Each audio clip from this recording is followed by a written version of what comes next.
Vous écoutez les Digital Doers et avant de lancer l'épisode, une petite info, 76% des recherches locales finissent par une visite en magasin. C'est pas mal, non? Uberall aide justement les marques à transformer ces visites en véritables clients, en simplifiant la gestion de leur visibilité locale et en améliorant leurs résultats en point de vente. Si vous voulez en savoir plus, j'ai mis le lien dans la description de l'épisode.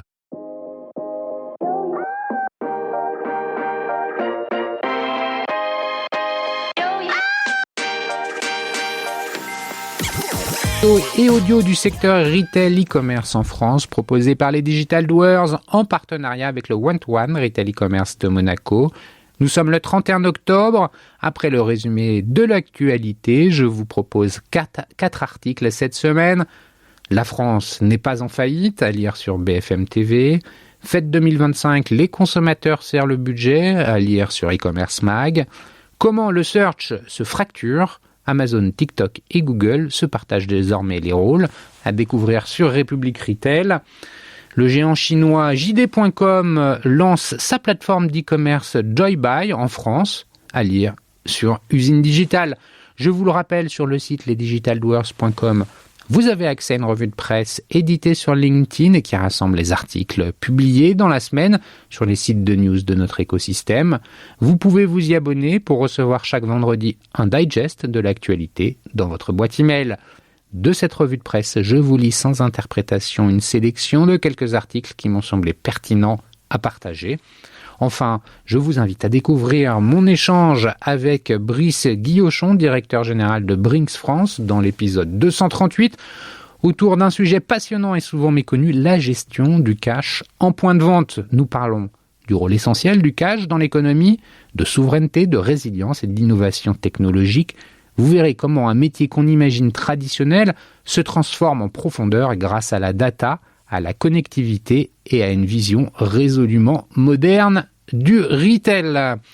Un épisode pour comprendre pourquoi le cash n'est pas un vestige, mais un pilier discret et stratégique de notre économie numérique. Je vous souhaite donc une bonne écoute, évidemment, toujours sans coupure.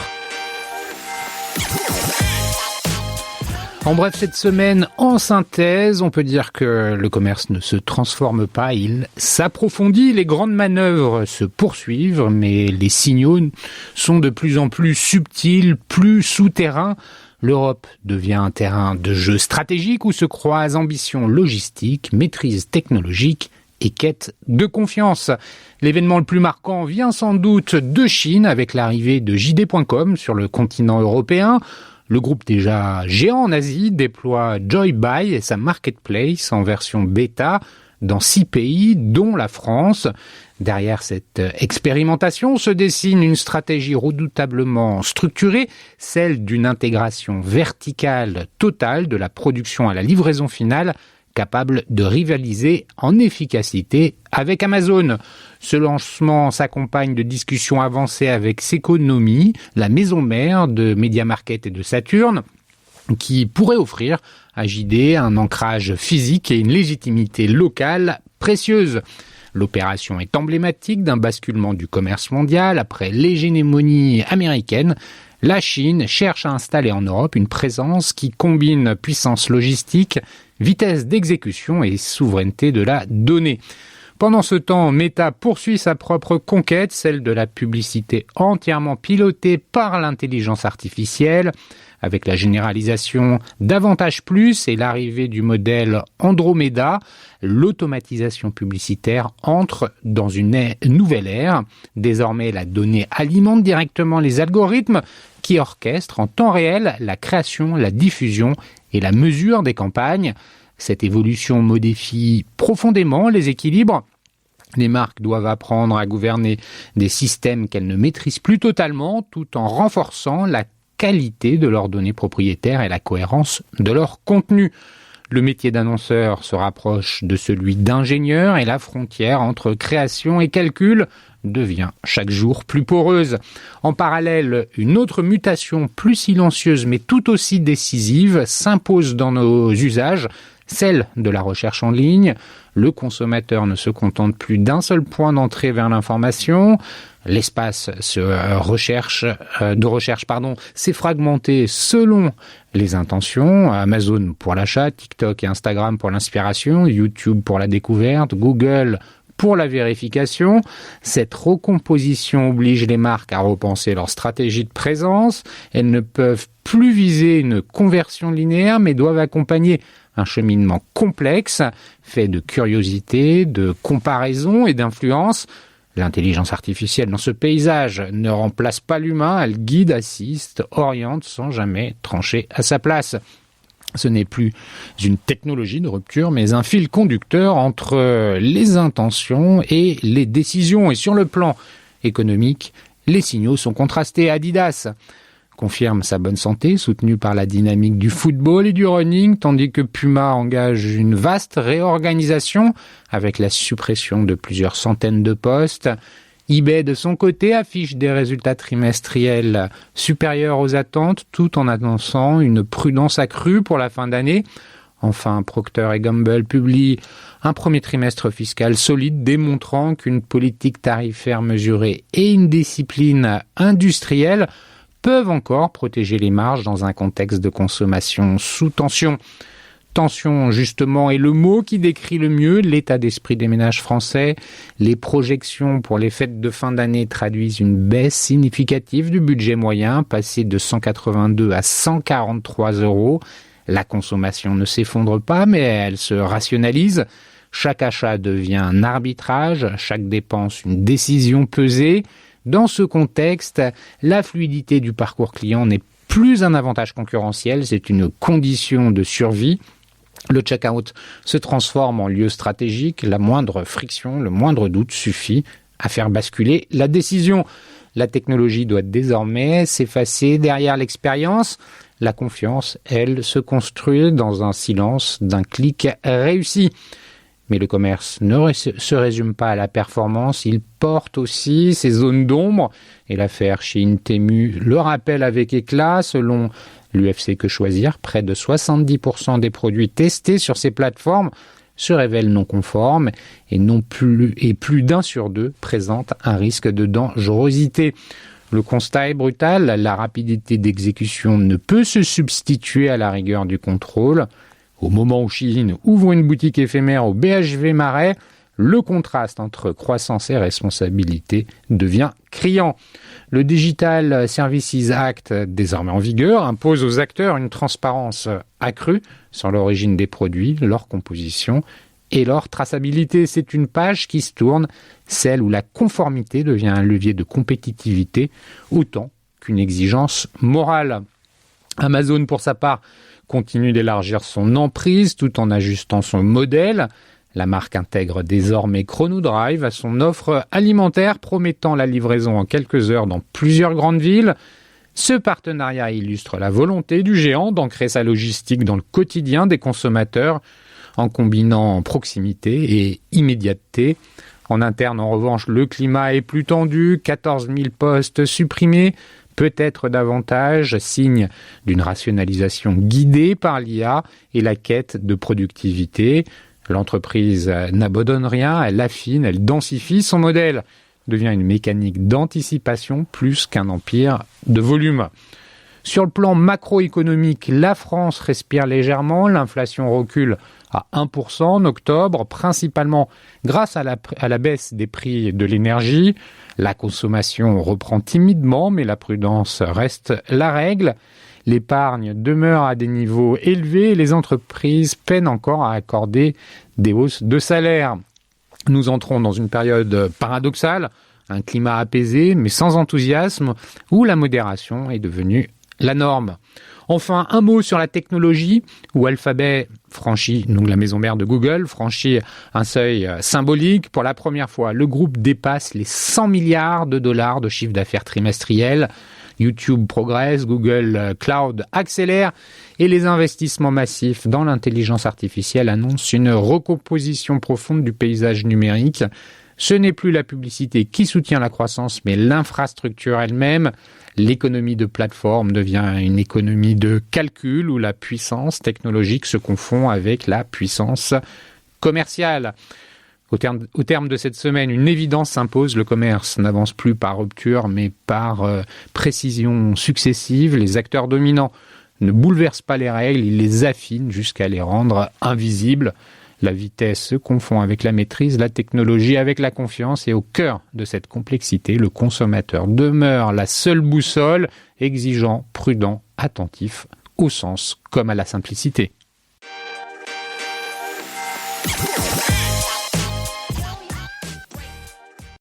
La France n'est pas en faillite, à lire sur bfm.com en date du 31 octobre. Alors que la consommation repart et que l'épargne des Français crève le plafond, Michel-Édouard Leclerc estime que le pays en a sous le pied. Malgré de nombreux obstacles, l'économie française résiste. La croissance a atteint 0,5% au dernier trimestre, nettement plus qu'attendu grâce à ses exportations. La consommation des ménages a également progressé le mois dernier, plus 0,3%. S'il relève un climat attentisme, notamment lié aux incertitudes liées à la politique, Michel-Édouard Leclerc estime tout de même que la France en a sous le pied. Globalement, le tissu économique est résilient, la France n'est pas en faillite, elle a un très gros taux d'épargne, des industriels et des distributeurs qui en ont sous le pied, a poursuivi le président du comité stratégique des centres Leclerc sur BFM Business ce vendredi 31 octobre. Depuis plusieurs mois maintenant, le taux d'épargne des Français est le plus élevé de toute l'Europe et même première en près de 25 ans. Au premier trimestre, le taux d'épargne financière des Français a atteint, hors année Covid, un niveau inédit de 10,5% et a dépassé celui des Allemands à 9,9%, ce qui n'était pas arrivé depuis la fin des années 2000, selon la Banque de France. On sait qu'il y a un vrai problème de pouvoir d'achat, notamment pour le million de Français qui s'est rajouté depuis 2020 à ceux qui sont sous le seuil de pauvreté. Il y a vraiment des Français qui rament, a nuancé Michel-Édouard Leclerc, ce qui impacte les chiffres de la consommation. Front commun pour ne pas parler des salaires. Le distributeur regrette que le discours politique ne se concentre pas davantage sur la question des salaires. Dans le discours patronal, on parle beaucoup des charges, mais assez peu des salaires, a-t-il ajouté, en relevant un front commun pour ne pas parler des augmentations de salaires qui étaient pourtant le sujet il y a 3 ou 4 ans. L'augmentation des salaires réels est faible, plus 0,7%, nettement inférieure à la moyenne des pays développés, 2,5%, selon les données publiées par l'OCDE en juillet. Celle-ci notait qu'au début de l'année 2025, les salaires réels n'avaient pas encore retrouvé leur niveau du début de l'année 2021, avant la vague d'inflation. Interrogé sur l'éventualité d'une nouvelle commission d'enquête parlementaire sur les marges de la distribution initiée par la sénatrice écologiste Antoinette Guhl, Michel-Édouard Leclerc juge qu'elle arrive à contretemps. L'inflation, c'était il y a 3 ans. Faire une commission d'enquête alors qu'on rentre en déflation, c'est un peu décalé, a grincé l'héritier des centres Leclerc. Si on peut leur apprendre comment ça fonctionne, c'est bien. Je leur demande simplement de ne pas faire le jeu d'une corporation contre une autre. Le lancement de cette commission d'enquête doit être validé le 5 novembre, selon le média spécialisé LSA, et pourrait démarrer en décembre. Antoinette Guhl souhaite que la transparence sur les marges de la grande distribution, alors que les prix ont augmenté de 20% entre 2021 et 2023.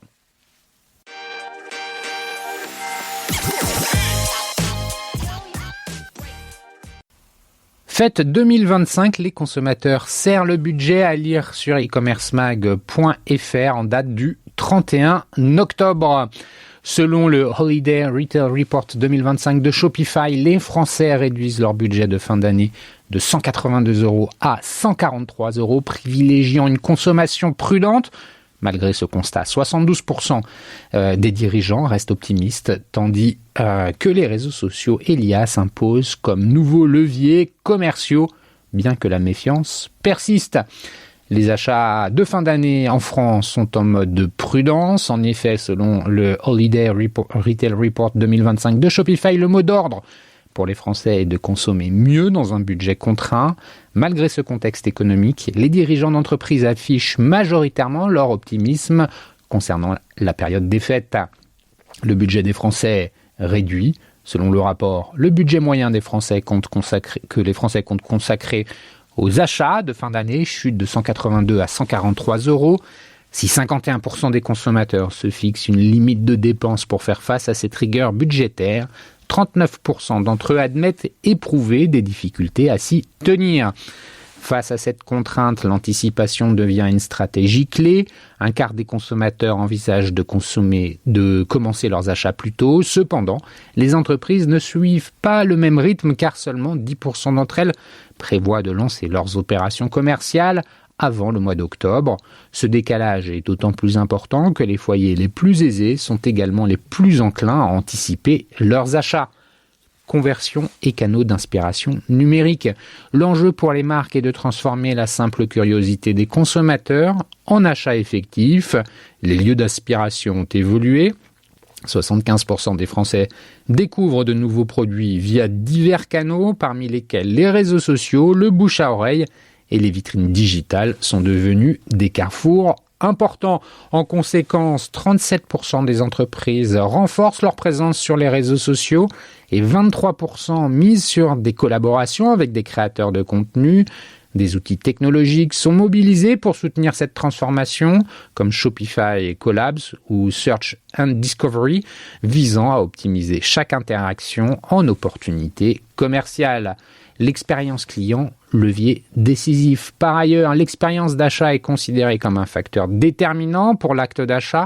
Plus de 51% des acheteurs français ont en effet abandonné un panier en ligne au cours de l'année, la cause principale étant un processus de paiement trop long ou complexe. Ce chiffre grimpe à 61% chez les consommateurs considérés comme les plus dépensiers. Pour réduire ces frictions et améliorer la confiance, des solutions de paiement en un clic sont proposées. Parallèlement, plus d'un quart des marques investissent dans des programmes de fidélité et des offres exclusives pour maintenir et entretenir la relation client. L'IA entre méfiance et opportunité. L'intelligence artificielle s'invite dans le processus d'achat des fêtes. 56% des Français se déclarent prêts à utiliser l'IA pour trouver des idées cadeaux ou comparer des prix. De même, 35% des foyers les plus aisés ont déjà effectué des achats auprès de marques proposant des recommandations personnalisées. Toutefois, la confiance envers cette technologie reste fragile. 65% des Français se disent méfiants. De plus, 73% des consommateurs estiment que l'achat auprès d'une personne physique demeure essentiel. Émilie Benoît-Vernet, VP Europe Partnership chez Shopify, nuance cette opposition en soulignant que c'est la combinaison de l'IA et de l'humain qui permet de créer la confiance. Optimisme des dirigeants. À noter que malgré un contexte économique jugé tendu, 72% des dirigeants interrogés se disent plus confiants par rapport à l'année précédente. 69% anticipent également une augmentation de leurs ventes sur la période des fêtes. Enfin, les promotions sont identifiées comme un levier clé, 37% des ventes prévues étant attendues d'en dépendre. Afin de capitaliser sur ces offres, près d'un tiers des marques planifient de les lancer dès novembre, tandis que d'autres concentreront leurs efforts sur le week-end du Black Friday et du Cyber Monday.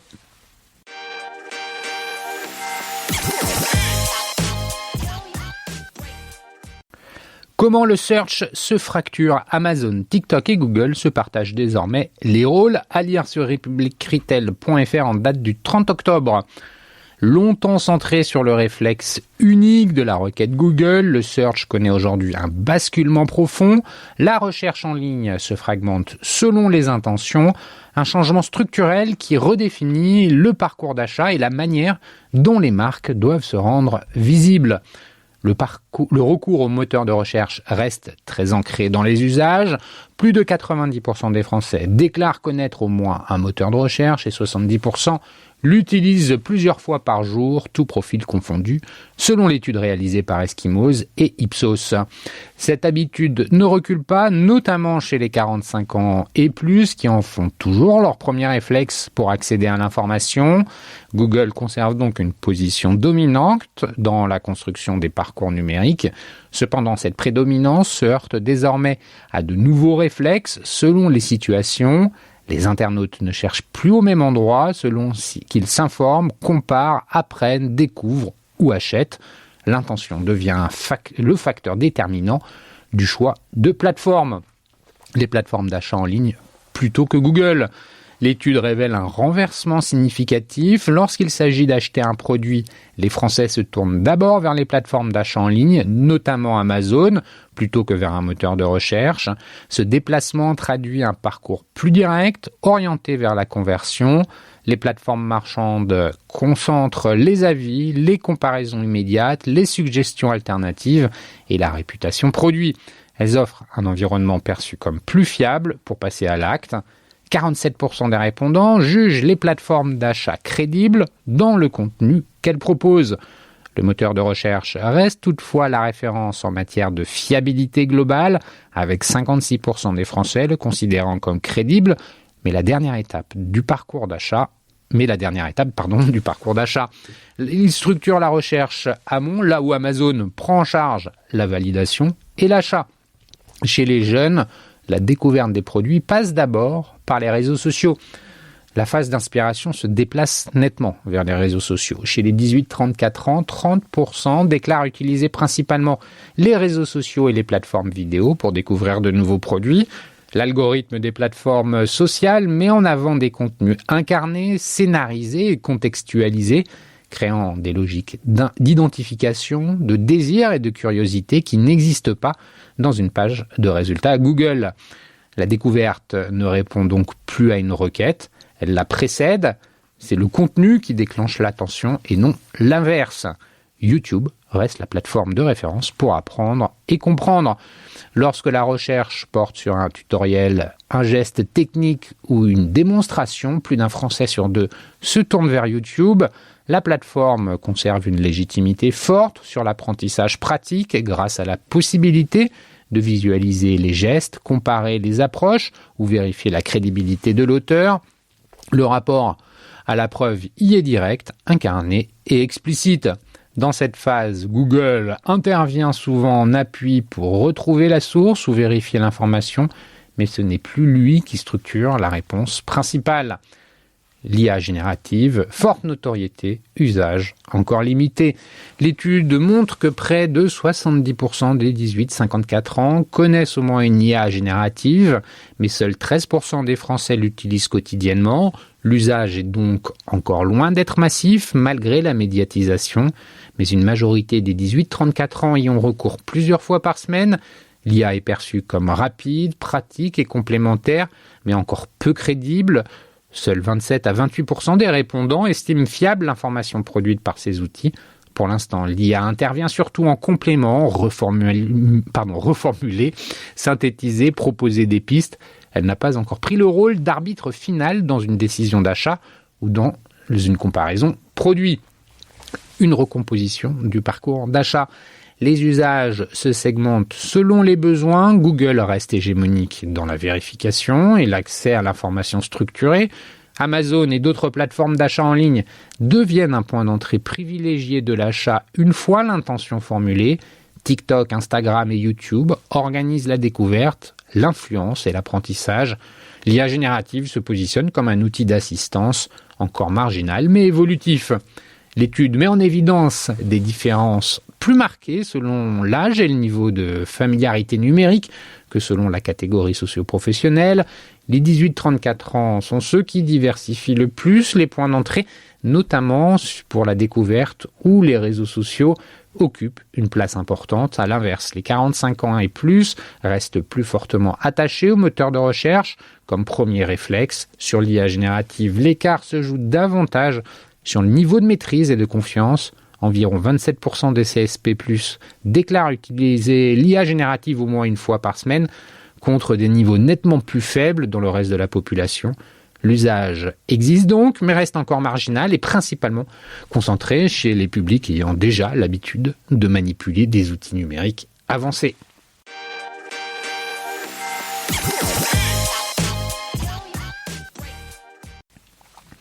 Le géant chinois JD.com lance sa plateforme d'e-commerce Joybuy en France, à lire sur usinedigital.fr en date du 27 octobre. Le site d'e-commerce du mastodonte chinois de la vente en ligne est disponible en version bêta pour les clients de 6 pays en Europe, dont la France, en positionnant sa plateforme sur un segment plus haut de gamme qu'AliExpress ou Temu. JD.com cherche à faire de l'ombre à Amazon. Le spécialiste chinois de l'e-commerce, JD.com, lance donc sa plateforme Joybuy en France, révèle LSA. Les clients de l'Hexagone, mais aussi d'Allemagne, de Belgique, du Luxembourg, des Pays-Bas et depuis avril du Royaume-Uni, ont désormais accès à une interface en version bêta, précise JD.com, sur la page d'accueil de Joybuy. JD.com, aussi appelé Jingdong, est classé parmi les plus importants acteurs de l'e-commerce dans l'empire du milieu avec plus de 600 millions de clients. À la différence d'autres géants du secteur chinois tels qu'AliExpress ou Temu, JD.com mise via Joybuy sur des prix plus variés et de manière générale plus haut de gamme. Il est possible d'y trouver aussi bien des produits d'épicerie à 1 € qu'un iPhone 17 Pro Max à 1 930 €, en passant par de l'électroménager, du mobilier et même des vêtements de marque. JD.com contrôle l'intégralité de sa chaîne de valeur. En dehors de l'offre, Joybuy propose un service ultra fast delivery pour une livraison dans la métropole du Grand Paris sous 24 heures ou le jour même si la commande est passée avant 11 h du matin.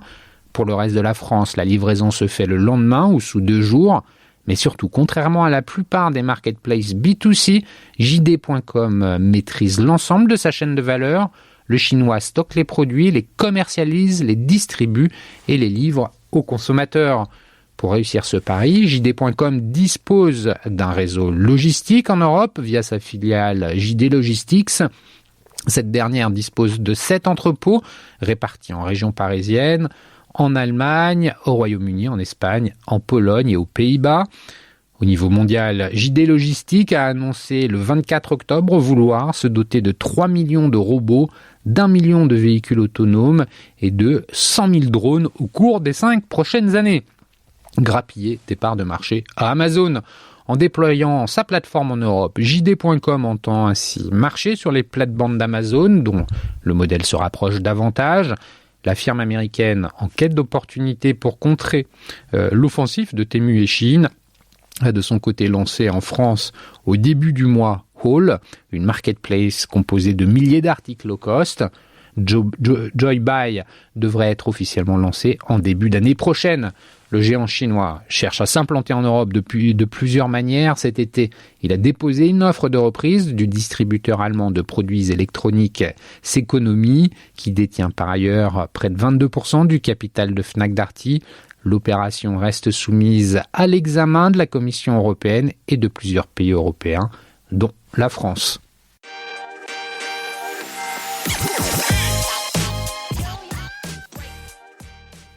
Et voilà, c'est fini pour cette semaine. Merci de m'avoir écouté. N'oubliez pas de vous abonner à la revue de presse sur le site lesdigitaldoers.com. Si vous aimez l'exercice de cette revue de presse Retail e-commerce dans sa vision audio, n'hésitez pas à me le faire savoir en m'envoyant des messages sur LinkedIn et mieux encore en la faisant connaître autour de vous. Enfin, un dernier message d'auto-promo avec les Digital Doers. Je produis des chaînes de podcasts thématiques pour les prestataires de services de notre écosystème. Donc, si vous souhaitez animer la prise de parole de votre marché, c'est l'occasion d'inviter des clients et des prospects à venir converser avec vous autour de votre proposition de valeur. Vous êtes intéressé, alors contactez-moi. D'ici là, portez-vous bien et à la semaine prochaine.